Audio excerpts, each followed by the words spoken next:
నమస్కారం. ఘంటారావానికి స్వాగతం. ముందుగా ప్రధానాంశాలు. రాష్ట్ర పునర్నిర్మాణమే కూటమి లక్ష్యమన్న సీఎం చంద్రబాబు. స్వల్ప దీర్ఘకాలిక లక్ష్యాలతో ముందుకెళ్తామని స్పష్టీకరణ.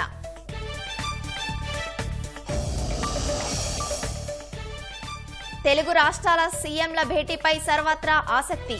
సమస్యల పరిష్కారం కోసం కృషి చేస్తానన్న చంద్రబాబు. ఆర్థిక నేరస్తుడు ఫ్యాక్షనిస్టు పిన్నెలిని జైల్లో కలవడం సిగ్గుచేటు. జగన్ తన నేర ప్రవృత్తిని బయటపెట్టుకున్నారన్న మంత్రులు.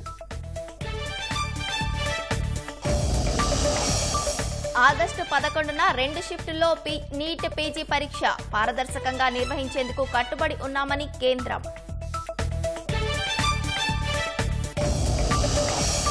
పద్నాలుగు ఏళ్ల తర్వాత బ్రిటన్లో లేబర్ పార్టీ అఖండ విజయం. కన్జర్వేటివ్ పార్టీ ఓటమితో పీఎం పదవికి సునాక్ రాజీనామా.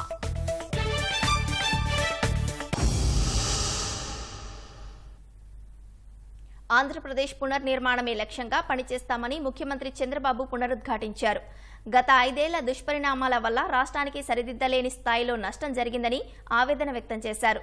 ప్రజలు ఎన్డీఏ కూటమికి అధికారం ఇచ్చారని, అందరం కలిసి రాష్ట్రాన్ని బాగు చేస్తామని స్పష్టం చేశారు. ఢిల్లీ పర్యటనలో ఉన్న ముఖ్యమంత్రి చంద్రబాబు మీడియాతో చిట్ చాట్ నిర్వహించారు. దక్షిణాదిలో ఏ రాష్ట్రానికి లేనన్ని గొప్ప వనరులు ఏపీకి ఉన్నాయని చెప్పారు. గోదావరి నుంచి 3000 టీఎంసీలు సముద్రం పాలవుతున్నాయని, ఆ నీటిని వినియోగించుకోగలిగితే అద్భుతాలు సృష్టించవచ్చని అన్నారు. కేంద్రం నుంచి ఎలాంటి పదవులు ఆశించలేదని చంద్రబాబు స్పష్టం చేశారు. గతంలో వాజ్పేయి నేతృత్వంలోని ఎన్డీఏ ప్రభుత్వంలోనూ ఎలాంటి పదవులు ఆశించలేదని గుర్తు చేశారు. ఎన్డీఏ భాగస్వామ్య పక్షాలతో తత్సంబంధాల కోసమే స్పీకర్ పదవికి మాత్రం అప్పట్లో అంగీకరించారని చెప్పారు. ఇప్పుడు ఎలాంటి పదవులు కోరలేదని, కానీ ఎన్డీఏ నుంచి వచ్చిన ఆఫర్ని కాదనకుండా 2 మంత్రి పదవులు తీసుకున్నట్లు వివరించారు. గత 5 ఏళ్ల జగన్ పాలనతో అమరావతి పైన ఉన్న ఆకర్షణ కొంత తగ్గిందన్నారు. అమరావతికి కోల్పోయిన ప్రతిష్టను తీసుకురావడమే ప్రధాన ధ్యేయంగా పనిచేస్తున్నట్లు చెప్పారు. 135 ప్రభుత్వ కార్యాలయాలు అమరావతిలో ఏర్పాటు కాబోతున్నాయని, అవసరమైన ప్రాథమిక మౌలిక వసతులన్నీ కల్పిస్తామని తెలిపారు. త్వరలోనే ఐకానిక్ బిల్డింగ్స్ సహా అన్ని కార్యాలయాల నిర్మాణాలను పూర్తి చేయబోతున్నామని, వివిధ దశల్లో నిర్మాణాల్లో ఉన్నటువంటి భవనాలను తొలుత పూర్తి చేస్తామని వివరించారు.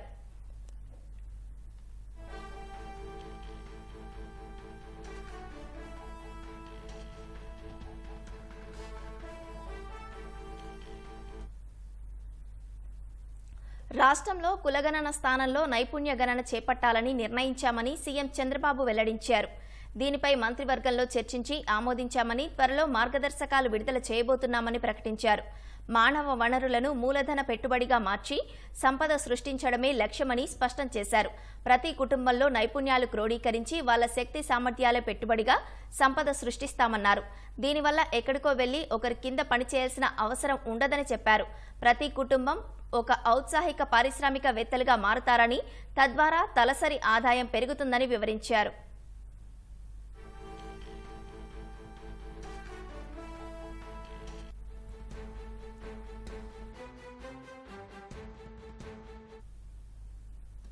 తెలంగాణ ముఖ్యమంత్రి రేవంత్ రెడ్డితో జరిగే సమావేశంపైన చంద్రబాబు స్పందించారు. ఇరు రాష్ట్రాల ప్రయోజనాలు కాపాడాలన్నదే తన విధానమని చెప్పారు. రేవంత్ రెడ్డితో సమావేశంలోనూ ఇరు రాష్ట్రాల ప్రయోజనాలు దెబ్బతినకుండా సమస్యలు పరిష్కారం కోసం చర్చిస్తామన్నారు. మళ్లీ జగన్ వస్తే ఎలా అని అన్ని వర్గాలు అడుగుతున్నాయని చంద్రబాబు చెప్పారు. డెవిల్ని నియంత్రించామని, ఇకపై ఎవరికీ ఎలాంటి ఇబ్బంది ఉండదని చంద్రబాబు భరోసా ఇచ్చారు. గత 5 ఏళ్లుగా జరిగిన నష్టం నుంచి బయటకు రావాలని, అందుకు అనుగుణంగా రాష్ట్రాన్ని నిలబెట్టేందుకు సహకారం కావాలని కేంద్రాన్ని కోరినట్లు చెప్పారు. దావోస్లో పెట్టుబడుల సదస్సుకు తప్పక హాజరవుతారని చంద్రబాబు స్పష్టం చేశారు. విభజన సమస్యల పరిష్కారమే లక్ష్యంగా ఆంధ్రప్రదేశ్, తెలంగాణ ముఖ్యమంత్రులు శనివారం సమావేశం కానున్నారు. శనివారం సాయంత్రం 6 గంటలకు హైదరాబాద్లోని ప్రజాభవన్లో జరిగే సమావేశంలో 2 రాష్ట్రాల సీఎంలు చంద్రబాబు నాయుడు, రేవంత్ రెడ్డి పాల్గొంటారు. ఈ సమావేశం కోసం ప్రజాభవన్లో ఏర్పాట్లు చేశారు. షెడ్యూల్ 9, షెడ్యూల్ 10 సంస్థల విభజనపై 2 ముఖ్యమంత్రులు చర్చించే అవకాశం ఉన్నట్లు తెలుస్తోంది. షెడ్యూల్ 9లో మొత్తం 91 సంస్థలు ఉండగా ఆస్తులు, అప్పులు, నగదు నిల్వలు పంపిణీపై కేంద్ర హోంశాఖ గతంలో షీలాబిడే కమిటీ ఏర్పాటు చేసింది. 68 సంస్థల పంపిణీపై చర్యలు కొలిక్కి రాగా మిగతా 23 సంస్థల పంపిణీపై 2 రాష్ట్రాల మధ్య ఏకాభిప్రాయం కుదరలేదు. 10వ షెడ్యూల్లోని 142 సంస్థల్లో తెలుగు అకాడమీ, తెలుగు విశ్వవిద్యాలయం, అంబేద్కర్ యూనివర్సిటీ వంటి 30 సంస్థల పంపిణీపై ఇంకా ఒక అంగీకారానికి రాలేదు. 2 రాష్ట్రాల ప్రయోజనాలు కాపాడటం, సమస్యల పరిష్కారమే లక్ష్యంగా తెలంగాణ సీఎం రేవంత్ రెడ్డితో భేటీ అవుతున్నట్లు ముఖ్యమంత్రి చంద్రబాబు చెప్పారు.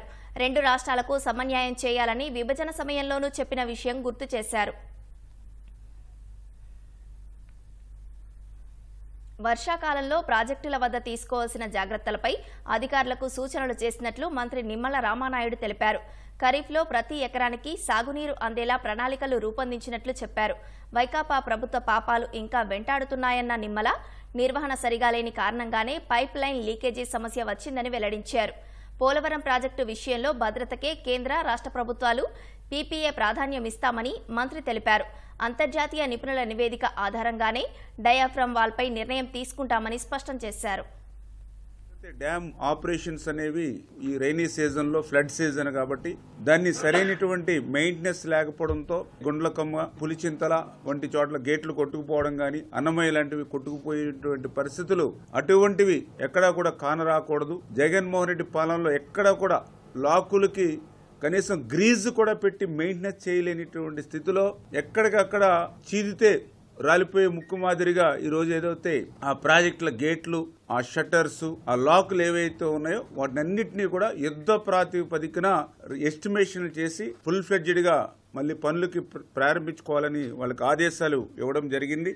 ఆ డీసిల్టింగ్ దాన్ని కూడా ఎస్టిమేషన్లు ఇవన్నీ కూడా ఆ కెనాల్స్ నుంచి డ్రైన్స్ అన్ని కూడా తీసుకుని అవి కూడా యుద్ధ ప్రాతిపదికన పూర్తి చేయాలనేటువంటి ఆలోచనతోటి మరి ఖరీఫ్ పంటకు ఎటువంటి అవాంతరాలు లేకుండా ఏ కెనాలు, ఏ ఆయకట్టుకి, ఏ ప్రాజెక్ట్ నుంచి ఏ రోజుల్లో మనం సాగునీరు అందివ్వగలుగుతామనేది కూడా ఒక యాక్షన్ ప్లాన్ ప్రిపేర్ చేసుకుని వ్యవసాయ శాఖతో అనుసంధానం చేసుకుని ఆ యొక్క రైతులకి ఎటువంటి చిన్న ఇబ్బంది కూడా మన పాలనలో జరగకూడదనేది కూడా ఇన్స్ట్రక్షన్స్ ఇవ్వడం జరిగిందని చెప్పేసి కూడా తెలియజేసుకుంటూ, ఏదైతే పట్టిసీమకు సంబంధించి మరి గత 4 సంవత్సరాల నుంచి ఎక్కడ కూడా మెయింటెనెన్స్ లేకపోవడంతో మనం మోటార్లు ఆన్ చేసినా కూడా మరి ఆ బోల్ట్లు తుప్పు పట్టేసి లేకపోతే వాటికి గ్రీజ్ కూడా పెట్టలేని స్థితిలో అవన్నీ కూడా ఇప్పుడు మనం వాడుతున్నప్పుడు ఒక్కొక్కటి బయటకు వస్తూ ఉన్నాయి. ఆ డయాఫ్రమ్ వాళ్ళు రిపేర్ చేసుకుంటే కొంతమేర సరిపోతుందని అనుకున్నా సేఫ్టీకే, భద్రతకే ప్రాధాన్యత ఇవ్వాలనేది అటు కేంద్రం గాని మాది గాని ఆలోచన. దానికి అనుగుణంగానే సిడబ్ల్యూసి కూడా ఏదైతే కొత్త డయాఫ్రమ్ వాళ్ళకి వెళ్తే మంచిదనేది అభిప్రాయం ఉంది. అయితే ఏదేమైనా ఆ నిపుణులు ఇంకా కంటికి కనిపించినటువంటి అంశాలతో పాటు కాకుండా ఇంకా ఇతరత్ర డెప్త్ కూడా చూసుకుని ఒక 1 month లో వాళ్ళు రిపోర్ట్ ఇచ్చిన తర్వాత దాని మీద అప్పుడు నిర్ణయం తీసుకోవడం జరుగుతుంది. నెల్లూరు జైల్లో పిన్నెల్లిని కలిసిన తర్వాత జగన్ వ్యవహరించిన తీరు దిగజారుడు రాజకీయాలకు నిదర్శనమని మంత్రి వాసంశెట్టి సుభాష్ విమర్శించారు. నేరస్తుడైన పిన్నెల్లిని వెనకేసుకొచ్చిన జగన్ కు ప్రజాస్వామ్యం అంటే ఏంటో తెలుసా అని నిలదీశారు. ఆర్థిక నేరస్తుడు అయిన పిన్నెల, అలాగే ఫ్యాక్షనిస్టుకి మారుపేరైన పిన్నెల్ని వెనకేసుకుని వెళ్ళటం, అక్కడ ఆయన వెనకేసుకుని రావటం అందరూ ఆయన నైజం ఏంటనేది తెలుస్తూ ఉంది. ఒక ఆర్థిక నేరస్తుడైన జగన్మోహన్ రెడ్డి ఓ ఫ్యాక్షనిస్ట్ని కలటానికి వెళ్ళి మరి ఏ సందేశం ఇస్తాడో ప్రజలకని చూశారు. నిన్న ఆయన వెనకేసుకు రావటం ప్రజలందరూ నవ్వుకుంటూ ఉన్నారు. అన్నీ గమనించే, అలాగే జగన్మోహన్ రెడ్డి నైజం గమనించే మరి 151 సీట్ల నుంచి 11 సీట్లకి పరిమితం అయ్యారు. మనకు క్లియర్గా ఇంటిమేషన్, మనం క్లియర్గా ప్రజలు గమనిస్తూ ఉన్నారు. ఈ ఆర్థిక నేరస్తుల్ని, ఈ ఫ్యాక్షనిస్ట్ రాజకీయాల్ని తెర మీదకి తీసుకుని వచ్చాడు కాబట్టి కర్మ అనుభవిస్తున్నాడు ఆయన. అతి 5 సంవత్సరాల్లో కూడా ఖచ్చితంగా కర్మ అనుభవిస్తాడు. ఎందుకంటే ఆయన చేయించిన పనులే మళ్ళీ ఆయన మెడకు చుట్టుకునే పరిస్థితి కనిపిస్తూ ఉంది. కాబట్టి ఏదేమన్నప్పటికీ నిన్న ఈ జగన్మోహన్ రెడ్డి నెల్లూరు జైలుకి వెళ్ళటం, ప్రెస్ ముందు మాట్లాడిన మాటలకి ప్రజలందరూ కూడా నవ్వుకుంటా ఉన్నారు. ఆయన పరిస్థితి ఏంటి, ఆయన బుద్ధి ఏంటి అనేది క్లియర్గా జనానికి అర్థమైందని నా భావన. పిన్నెల్లి రామకృష్ణారెడ్డి లాంటి వ్యక్తిని మంచివాడని చెప్పడానికి జగన్కు నోరెలా వచ్చిందని తెలుగుదేశం సీనియర్ నేత వర్ల రామయ్య ప్రశ్నించారు. ఇద్దరు నేర స్వభావం కలిగిన వ్యక్తులు నెల్లూరు జిల్లా కారాగారంలో మిలాఖత్ అయ్యారని విమర్శించారు. జగన్ ఎదుట తన నేరాలను పిన్నెల్లి ఒప్పుకున్నారని, ఈ విషయంపై విచారణ అధికారులు దర్యాప్తు చేపట్టాలని వర్ల రామయ్య డిమాండ్ చేశారు. ముద్దాయిలు కలిసి నెల్లూరు జైల్లో, జిల్లా జైల్లో మాట్లాడుకున్నారు. రిమాండ్ ఖైదీగా ఉన్న మాజీ ఎమ్మెల్యే పిన్నెల్లి రామకృష్ణారెడ్డి గారు ఒక ఎక్స్ట్రా జుడిషియల్ కన్ఫెషన్ ఇచ్చారు. అదే పాపం బాలుడు, అతను మంచివాడు, 4 సార్లు గెలిచిన మంచివాడు, 4 సార్లు గెలిస్తే మంచివాడు అన్నట ముఖ్యమంత్రి గారి ఉద్దేశంలో. కొంతమంది దొంగలు, దోపిడీదారులు కూడా అప్పుడప్పుడు గెలుస్తుంటారు సార్. జగన్మోహన్ రెడ్డి గారు 11 కేసులున్న వ్యక్తి, 48,000 కోట్ల రూపాయలు అన్యాక్రాంతం చేశాడన్న వ్యక్తి, 5-6 ఛార్జ్షీట్లు ఎన్ఫోర్స్మెంట్ డైరెక్టరేట్తో వేయించుకున్న వ్యక్తులు కూడా గెలిచారు సార్. నేను ఇప్పుడు ఇన్వెస్టిగేట్ చేస్తున్న ఆఫీసర్ని అడుగుతున్నాను, నేను జగన్మోహన్ రెడ్డి గారిని విచారణ చేయండి. పిన్నెల్లి రామకృష్ణ అరెస్ట్ చేస్తే నరకాసుర వధ జరిగితే ఏ రకంగా దీపావళి జరిగిందో ఆ రకంగా మాచర్లలో ప్రజలు సెలబ్రేట్ చేసుకున్నారు. అటువంటి పిన్నెల్లి రామకృష్ణారెడ్డి మంచివాడని చెప్పడానికి మీకు నోరెలా వచ్చిందని చెప్పి నేను అడుగుతున్నా. కడపలో గంజాయి కట్టడికి లక్ష్యంగా యుద్ధానికి సిద్ధమైనట్లు ఎమ్మెల్యే మాధవిరెడ్డి తెలిపారు. ఈ మేరకు ఇప్పటికే కార్యాచరణ మొదలుపెట్టామని, త్వరలో ప్రత్యేక అధికారిని ఏర్పాటు చేసి పూర్తిగా కట్టడి చేస్తామని చెప్పారు. 2వ పట్టణ పోలీస్ స్టేషన్ పరిధిలోనే విచ్చలవిడి గంజాయి విక్రయాలు జరుగుతున్నట్లు వెల్లడించారు. దీని వెనుక కొందరు పోలీసులు ఉన్నారని, వారిపై కఠిన చర్యలు తీసుకుంటామని ప్రకటించారు. వైకాపా నాయకుల అండతో 5 ఏళ్ల పాటు చెలరేగిన అల్లరిముఖ పద్ధతి మార్చుకోకుంటే చట్టం పవర్ ఏంటో చూపిస్తామని హెచ్చరించారు. బెటర్ మీ యొక్క రౌడీ విధానాలు వైఎస్ఆర్సీపీ గవర్నమెంట్ పోయింది, వాటితోనే పంపించుకొని సాధారణ పౌరులలాగా చట్టానికి లోబడి మీరు కూడా ప్రవర్తిస్తే బాగుంటుంది. చట్టానికి అతీతం మీరు కాదు. అప్పుడు మిమ్మల్ని కాపాడిన మీ వైఎస్ఆర్సీపీ నాయకులు కానీ, మీకు సంబంధించిన ఎమ్మెల్యేలు కానీ, మీకు సంబంధించిన డిప్యూటీ సీఎంలు కానీ వాళ్ళు ఎవ్వరు లేరు ఇప్పుడు అధికారంలో. కాబట్టి ఎవ్వరు మీరు కాపాడరు. కాబట్టి మిమ్మల్ని కాపాడుకోవాల్సిన బాధ్యత మీదే. కాబట్టి మీరు చేసే సంఘ వ్యతిరేక చర్యలను ఆపుకొని మీరు జాగ్రత్తగా ఉంటారని చెప్పి ఈ సందర్భంగా తెలియజేసుకుంటున్నాను. ఏమాత్రం మీ లైన్ క్రాస్ చేసి ఏదన్నా దాడులు కానీ, వేరే ఇళ్లలోకి పోయి దొమ్మిలు చేయడం కానీ, లేకపోతే గాంజా సేవించడాలు కానీ, ఆడపిల్లల జోలికి పోవడం కానీ, యువకుల జోలికి పోవడం కానీ చేస్తే మాత్రం మళ్ళీ మీ మీద మాత్రం చర్యలు చాలా కఠినంగా ఉంటాయి. మళ్ళీ మీ ఇంట్లో వాళ్ళు వచ్చి బాధపడినా, ఏడ్చినా కూడా పెద్దగా ఫలితం ఉండదు. చట్టం తన పని తాను చేసుకొని పోతుంది. గుర్రాలగడ్డ, నకాషు, 34, 35 డివిజన్స్, 2వ పోలీస్ స్టేషన్ పరిధిలోకి వచ్చిన ప్రాంతాలు, సాయిపేట, ఒక్కలపేట, A1 కాలనీ, ఇంకా చాలా ప్రాంతాలు ఉన్నాయండి. కడపలో గాంజా అనేది ఇంకా చాలా పెద్ద ఎత్తున ఉంది. మీరు అనుకున్న దానికంటే చాలా పెద్ద ఎత్తున ఉంది. దీన్ని చేయాలంటే ఒక స్పెషల్ ఫోర్స్ తీసుకొని రావాలా. దానికోసం మేము అంత ప్రయత్నిస్తున్నాము. డెఫినెట్గా దాన్ని ఇక్కడ తీసుకురావడము, ఒక ప్రత్యేక అధికారి కంట్రోల్లో పెట్టడము, పికెట్లే కాదు తాగిన వాళ్ళని వీధులంట పరిగెత్తించి కొట్టి మరీ ఎత్తుకొని పోతారు పోలీసు వాళ్ళు. ఈరోజు 2 టౌన్ పోలీస్ స్టేషన్లో ఇప్పుడున్న వాళ్ళు పోలీస్ అధికారులు కూడా ఈ గాంజా ఇంతలాగా పెరగడానికి కారణం ముఖ్యంగా వాళ్లే. కాబట్టి ఇలాంటి వాళ్ళనందరినీ ప్రక్షాళన చేసుకొని మనం కంప్లీట్గా కంట్రోల్ చేసుకుని దీని మీద ఈ మహమ్మారి మీద యుద్ధం చేయాల్సిన అవసరం ఉంది. డెఫినెట్గా చేస్తాము.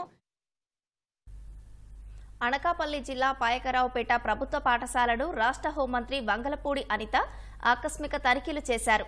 పాఠశాలలో వంటగదిని పరిశీలించి భోజనం రుచి చూశారు. విద్యార్థులకు మెను సక్రమంగా అమలు చేయాలని సిబ్బందిని ఆదేశించారు. బాలికల ఉన్నత పాఠశాలలో పర్యటించి అక్కడ విద్యార్థినుల ఈ యోగక్షేమాలు తెలుసుకున్నారు. ప్రభుత్వ పాఠశాలల పరిసర ప్రాంతాల్లో గంజాయి సేవించి అమ్మాయిలను వేధిస్తే తక్షణమే చర్యలు తీసుకోవాలని పోలీసు శాఖను ఆదేశించామన్నారు. పాఠశాలల వద్ద సీసీ కెమెరాలు ఏర్పాటు చేస్తున్నట్లు వెల్లడించారు.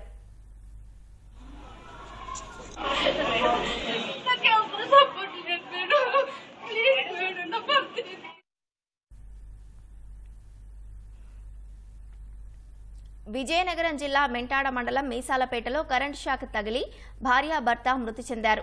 పొలంలో పడిన విద్యుత్ తీగలు తగిలి కోరాడ ఈశ్వరరావు, కోరాడ ఆదిలక్ష్మి ప్రాణాలు కోల్పోవడం గ్రామంలో విషాదం నింపింది. వరి నారు మడికి నీళ్లు పెట్టడానికి ఈశ్వరరావు ఉదయాన్నే పొలానికి వెళ్లారు. ఎంతకీ ఇంటికి రాకపోవడంతో ఆయన భార్య ఆదిలక్ష్మి కూడా పొలానికి వెళ్లారు. విగతజీవిగా పడి ఉన్న భర్తను పైకి లేపేందుకు ప్రయత్నించి ఆమె కూడా విద్యుతాఘాతానికి గురయ్యారు. ఈ ఘటనలో ఆదిలక్ష్మి కూడా అక్కడికక్కడే మృతి చెందారు. విద్యుత్ అధికారుల నిర్లక్ష్యమే భార్యాభర్త చావుకు కారణమని బంధువులు, గ్రామస్తులు ఆగ్రహం వ్యక్తం చేస్తున్నారు. ఈ అధికారులు పూర్తి నిర్లక్ష్యం వహించడం వల్ల ఈ యాక్సిడెంట్ అనేది జరిగింది. ఇది గత నెల 14వ తేదీన మా ఏరియాలో గాలి వానలతో పాటు రావడం చేత పోళ్ళు అక్కడక్కడ ఇరిగిపోవడం చేత ఇప్పటికొచ్చి ఈరోజు కూడా స్టిల్ దాన్ని అధికారులు చూసుకోకుండా నిర్లక్ష్యం వల్ల ఉండటం వల్ల ఈరోజు 2 ప్రాణాలు 2 బలైపోయాయి. దీనికి మాకు న్యాయం జరగాలి. రాష్ట్రంలో అందరి సహకారంతో కూటమి ప్రభుత్వం అధికారంలోకి వచ్చిందని ఎమ్మెల్యే తోయక జగదీశ్వరి అన్నారు. పార్వతీపురం జిల్లా కురుపాంలో కార్యకర్తలు, నాయకులతో కలిసి తెదేపా నేతలు వీరేష్, చంద్రదేవ్ ఆధ్వర్యంలో విజయోత్సవ సంబరాలు ఘనంగా నిర్వహించారు. జనసేన అభిమానుల ద్విచక్ర వాహన ప్రదర్శన, బ్యానర్లతో హోరెత్తించారు. అనంతరం విజయోత్సవ సభ ఏర్పాటు చేశారు. సభకు కార్యకర్తలు, ప్రజలు అధిక సంఖ్యలో పాల్గొన్నారు.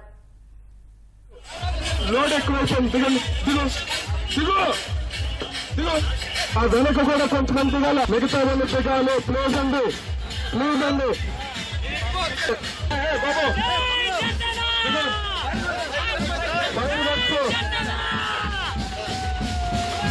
ప్రదీప్ చంద్ర గారు, చిన్నపై మన పెద్దరాజు గారు, వీరేష్ చంద్ర గారు, వారి సతీమణి సంచన మేడం గారు చిరు సత్కారం ఇస్తున్నారు. సినీ నటుడు రాజ్ తరుణ్ తనను ప్రేమించి మోసం చేశాడంటూ ఓ యువతి హైదరాబాద్ నార్సింగి పోలీసులకు ఫిర్యాదు చేసింది. రాజ్ తరుణ్ తాను 2012 నుంచి రిలేషన్లో ఉన్నామని, కానీ ఇటీవల అతను మరో సినీ నటితో సన్నిహితంగా ఉన్నట్లు తెలిసిందని పేర్కొంది. తిరగబడన్రా సామి అనే సినిమా షూటింగ్ జరిగినప్పటి నుంచి ఈ రిలేషన్ కొనసాగిస్తున్నట్లు తేలిందన్నారు. ఇదే విషయమై రాజ్ తరుణ్ని నిలదీస్తే తనని దుర్భాషలాడాడని ఫిర్యాదులో పేర్కొంది. మాల్వి తండ్రి, సోదరుడు రాజ్ని వదిలేయాలని తనను బెదిరించారని ఆరోపించింది. సంబంధం లేని కేసులో తనని ఇరికించారని, దీంతో తాను 43 రోజులు జైల్లో ఉండాల్సి వచ్చిందని ఫిర్యాదులో తెలిపింది. యువతి ఫిర్యాదును నార్సింగి పోలీసులు స్వీకరించారు. ఫిర్యాదు చేసిన యువతి గతంలో ఓ డ్రగ్స్ కేసులో నిందితురాలిగా ఉన్నట్లు పోలీసులు వెల్లడించారు. రాజ్ తరుణ్ అనే వ్యక్తి పైన ఒక పిటిషన్ ఇవ్వడం జరిగింది నార్సింగి పోలీస్ స్టేషన్లో. ఈ రాజ్ తరుణ్తో ఇద్దరు కలిసి రిలేషన్లో ఉన్నట్టుగా, ఆ రిలేషన్ తర్వాత ఈ రాజ్ తరుణ్ అనే వ్యక్తి ఇంకొక అమ్మాయితో ఉన్నాడు, ఆమెతో కలిసి ఉంటున్నాడు. సో నన్ను వదిలేసి వెళ్ళిపోయిండు. అవతల ఎవరైతే అమ్మాయి ఉన్నారో ఆ అమ్మాయి ఆమె కానీ ఆమె రిలేటివ్స్ కానీ ఈమెని రిటర్న్ చేస్తున్నట్టుగా ఒక పిటిషన్ ఇచ్చింది. దాని మీద మేము ఒక పిటిషన్ రిసీవ్ చేసుకొని ఎంక్వైరీ చేస్తున్నాం. ఎంక్వైరీలో ఆమె ఇచ్చిన దానికి అలిగేషన్స్కి ఏమన్నా ఎవిడెన్స్ కానీ అది కానీ ఉంటే యాజ్ పర్ ప్రొసీజర్ ఏముందో అది ఫాలో అయ్యి ఇన్వెస్టిగేషన్ చేస్తాం. నీట్ యూజీ పరీక్షలో భారీ స్థాయిలో అక్రమాలు జరిగినట్లు ఆధారాలు లేనందున పరీక్షను రద్దు చేయడం సరికాదని కేంద్రం పేర్కొంది. ఈ మేరకు సుప్రీంకోర్టులో అఫిడవిట్ దాఖలు చేసింది. పరీక్షను రద్దు చేస్తే నిజాయితీగా పరీక్ష రాసిన లక్షలాది మంది విద్యార్థులకు నష్టం కలుగుతుందని అఫిడవిట్లో పేర్కొంది. నీట్ యూజీ ప్రవేశ పరీక్షలో జరిగిన అక్రమాలపై సీబీఐ విచారణకు ఆదేశించామని తెలిపింది. ఇప్పటికే పలువురు నిందితులను అరెస్టు చేశామని వెల్లడించింది. పోటీ పరీక్షలను పారదర్శకంగా నిర్వహించేందుకు కట్టుబడి ఉన్నామని పేర్కొంది. పరీక్ష ఏదైనా ప్రశ్నపత్రాల గోప్యత ప్రభుత్వానికి అత్యంత ప్రాధాన్యత గల అంశమని అఫిడవిట్లో కేంద్రం పేర్కొంది. కొందరు నేరస్తుల కారణంగా ప్రశ్నపత్రాల గోప్యతకు భంగం కలిగితే ఆయా వ్యక్తులపై చట్ట ప్రకారం కఠిన చర్యలు తీసుకుని వారికి శిక్ష పడేలా చేస్తామని తెలిపింది.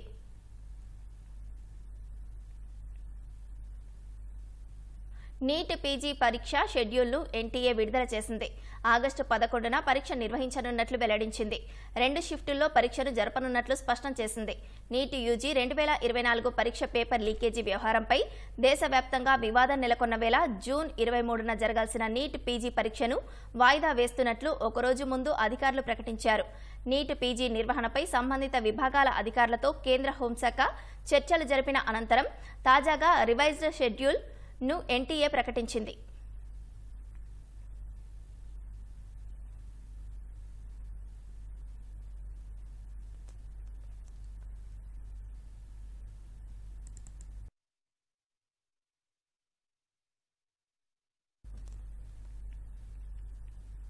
ఉత్తరప్రదేశ్లోని హాత్రస్ తొక్కిసలాట ఘటనలో కీలక నిందితుడిగా ఉన్న దేవ్ ప్రకాష్ మధుకర్ కోసం పోలీసులు ముమ్మరంగా గాలిస్తున్నారు. యూపీతో పాటు పొరుగు రాష్ట్రాలైన రాజస్థాన్, హర్యానాలో విస్తృతంగా గాలిస్తున్నారు. ఆధ్యాత్మిక గురువు సూరజ్ పాల్ అలియాస్ బోలేబాబా ఆచూకీ కూడా ఇంకా లభ్యం కాలేదని పోలీసులు తెలిపారు. బోలేబాబా ఆచూకీ లభిస్తే ఆయన్ని ప్రశ్నిస్తామని చెప్పారు.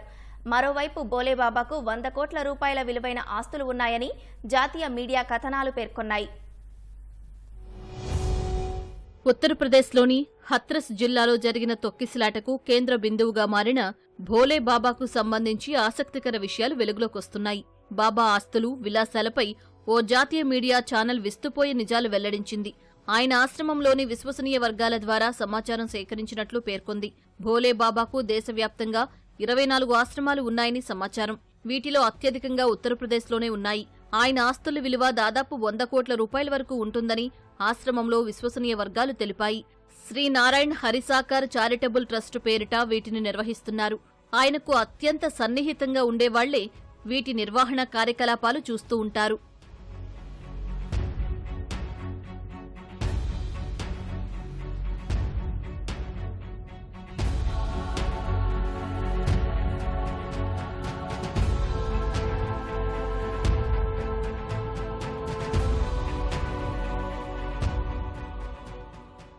నిత్యం తెలుపు రంగు దుస్తులు, టై, కళ్లద్దాల్లో కనిపించే భోలేబాబా అనుచరులకు దర్శనమిచ్చే సమయంలో భారీ పెరేడ్తో వస్తారు. దాదాపు 16 మంది వ్యక్తిగత కమాండోలు ఆయన కారుకు ముందు 350 సీసీ బైక్లపై ప్రయాణిస్తూ దారిని క్లియర్ చేస్తారు. వెనుక 15 నుంచి 30 కార్లతో ఆయన కాన్వాయ్ ఉంటుంది. దీంట్లో తెల్లటి టయోటా ఫార్చ్యూనర్ కారులో ఆయన ప్రయాణిస్తారు. కారు సీట్లతో సహా ఇంటీరియర్ సైతం పూర్తిగా తెలుపు రంగులో ఉంటుందని ఆయన అనుచరుల్లో కొంతమంది తెలిపారు.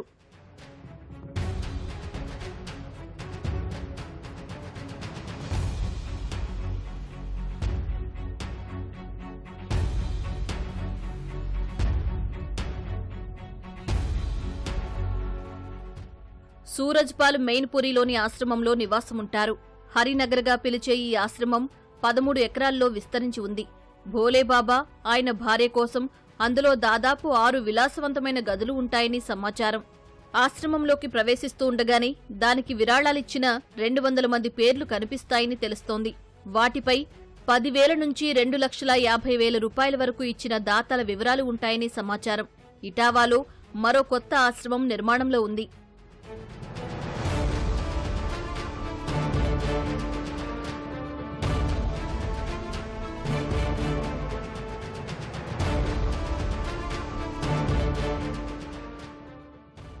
తొక్కిసలాట జరిగిన తర్వాత సూరజ్పాల్ అలియాస్ భోలేబాబా 3 అనుచరులకు ఫోన్ చేసినట్లు పోలీసులు గుర్తించారు. ఆ తర్వాత నుంచి అతని ఫోన్ స్విచ్ ఆఫ్ వస్తోందని పోలీసులు తెలిపారు. సత్సంగ్ కార్యక్రమానికి చీఫ్ ఆర్గనైజర్గా వ్యవహరించిన దేవ్ ప్రకాష్ మధుకర్ కోసం పోలీసులు విస్తృతంగా గాలిస్తున్నారు. ఉత్తరప్రదేశ్తో పాటు రాజస్థాన్, హర్యానాలో గాలిస్తున్నారు. కేసులో దేవ్ ప్రకాష్ మధుకర్ కీలక నిందితుడిగా ఉన్నారు. పోలీసులు నమోదు చేసిన ఎఫ్ఐఆర్లో సూరజ్పాల్ అలియాస్ భోలేబాబా పేరు ఇంకా నమోదు చేయకపోవడం గమనార్హం. అయితే ఇప్పటివరకు భోలేబాబా ఆచూకీ లభ్యం కాలేదు. ఆయన కోసమూ గాలిస్తున్నారు. దొరికితే భోలేబాబాను ప్రశ్నించాలని పోలీసులు భావిస్తున్నారు.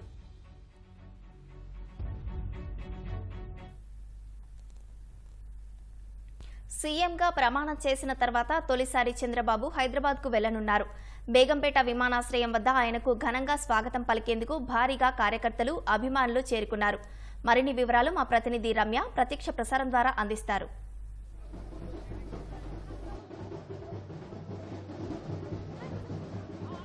ప్రస్తుతం మనం బేగంపేట ఎయిర్పోర్ట్ వద్ద ఉన్న ఈ పరిసర ప్రాంతాలంతా కూడా పసుపు మయమైందంటే అతిశయోక్తి కాదని చెప్పొచ్చు. అటు పార్టీ శ్రేణులు కావచ్చు, అదేవిధంగా అభిమానులంతా కూడా బేగంపేట ఎయిర్పోర్ట్కు భారీగా తరలి వచ్చినారు. అనేక ప్రాంతాల నుంచి, హైదరాబాద్లో ఉన్నట్టు విభిన్నమైన ప్రాంతాల నుంచి చిన్న పెద్ద అనే తేడా లేకుండా అనేక మంది పసుపు జెండాలతోటి, పసుపు కండువలతోటి బేగంపేట ఎయిర్పోర్ట్కి భారీగా చేరుకున్నారు. ఇక తమ అభిమాన నాయకుడికి ఘన స్వాగతం పలికేందుకు అటు డప్పు చప్పుళ్లు కావచ్చు, అదేవిధంగా బంజారా నృత్యాలతోటి భారీ ఏర్పాట్లు అయితే చేశారు. మరి కాసేపట్లో ఢిల్లీ నుంచి నారా చంద్రబాబు నాయుడు హైదరాబాద్ బేగంపేట విమానాశ్రయానికి చేరుకున్నారు. ఈ నేపథ్యంలోనే విమానాశ్రయం లోపలికి వెళ్లి ఆయనకు స్వాగతం పలికేందుకు గాను తెదేపా పార్టీ నుంచి మొత్తం 54 మందికి సంబంధించినటువంటి లిస్టు కూడా అనుమతి రావడం జరిగింది. మొత్తం 50 మందిని లోపలికి అనుమతించే అవకాశం ఉంటుంది.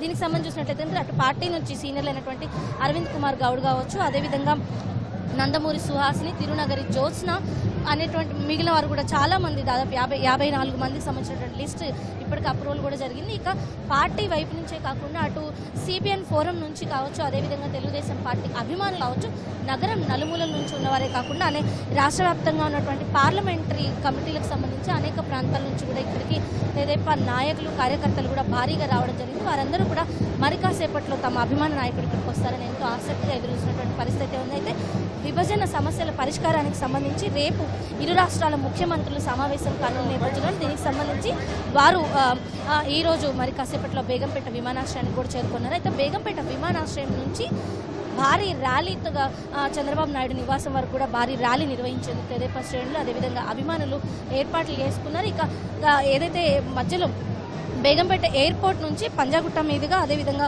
తెలుగుదేశం పార్టీ కార్యాలయం వైపు నుంచి జూబ్లీహిల్స్లో ఉన్నటువంటి నారా చంద్రబాబు నాయుడు నివాసానికి ర్యాలీ చేరుకోనుంది. మధ్యలో తెలుగుదేశం పార్టీ కార్యాలయం వద్ద బాణాసంచాలు పేల్చి ఈ యొక్క కార్యక్రమాన్ని మరింత వైభవంగా నిర్వహించుకునేందుకు అయితే అటు పార్టీ శ్రేణులు ఏర్పాట్లు చేసుకున్నారు. మొత్తంగా 4వసారి ముఖ్యమంత్రిగా ప్రమాణ స్వీకారం చేసిన తర్వాత భాగ్యనగరానికి మొట్టమొదటిసారి వస్తున్నటువంటి తన అభిమాన నాయకుడిని ఎంతో అభిమానంగా అత్యంత సందడి మధ్య కోలాహలంగా ఈ ర్యాలీ భారీ ర్యాలీ నిర్వహించేందుకైతే మొత్తం ఏర్పాట్లు చేశారు. మరి కాసేపట్లో ఢిల్లీ నుంచి నారా చంద్రబాబు నాయుడు బేగంపేట విమానాశ్రయానికి చేరుకున్నారు.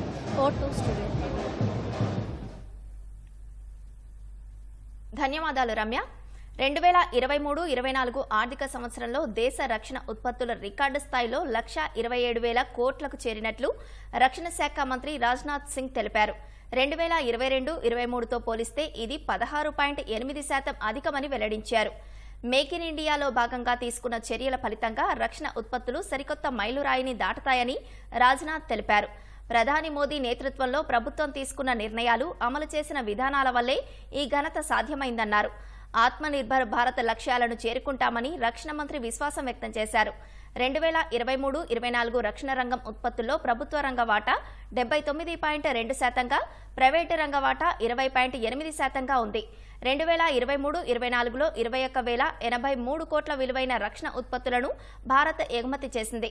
2022-23తో పోలిస్తే రక్షణ ఉత్పత్తుల ఎగుమతుల్లో భారత్ 32.5% వృద్ధి సాధించింది.